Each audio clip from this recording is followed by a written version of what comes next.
So here's the boilerplate for this list. Retail or indie, downloadable or physical, these lines are being blurred. Killer Instinct and Capybaras below will rise later in another list, even if Rise itself doesn't converge here. We've stuck with console exclusives, timed and otherwise, also stretching the criteria to include games also appearing on the 360 and PC. So which games will have us wrestling with those impulse triggers come November and well beyond?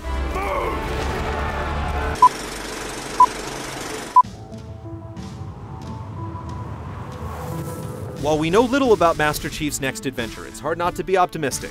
Halo 4 attempted to further humanize the hulking Space Marine, and his attachment to Cortana was made more obvious as he struggled to save her from rampancy. Here's hoping that the next Halo expands upon the previous game's multiplayer improvements, allowing for even more customization and inventive maps. While we've been teased, we'll need a few more details before the Chief can climb the ranks of this list.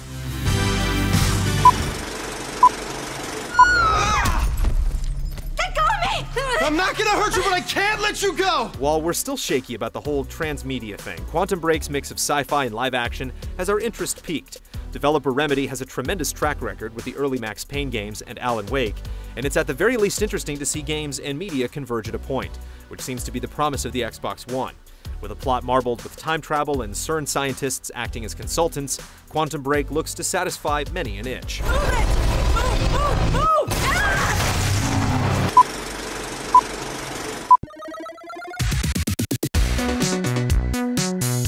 Previous Rising games were always giddy, blood-soaked fun with seas of zombies to decapitate, burn, or saw in half. But all of those zombies made frame rates stutter and required a less realistic, more cartoonish look to simplify the graphics.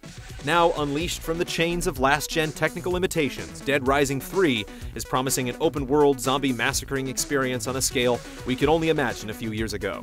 Its more realistic look and serious tone should make for some terrifying moments, but it's still going to have all the build-your-own weaponry craziness that made the previous games awesome.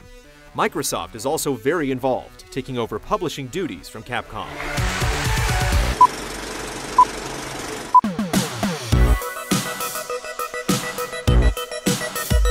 Many launch games tend to be on the shallow side, but Turn 10 is planning a full-fledged Forza experience right from the starting line. Nearly every element of the game is getting an overhaul, from lighting that passes and reflects through 3 layers of paint, curated career and car recommendations that react to your preferences, new tire data from Calspan, and even more contribution from the hosts of Top Gear.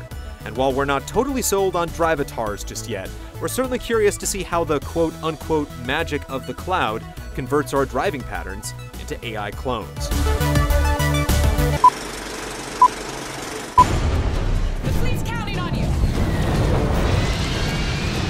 There were doubts that the former Infinity Ward staff could produce something other than a simple Call of Duty clone, but we're believers after getting some hands-on time.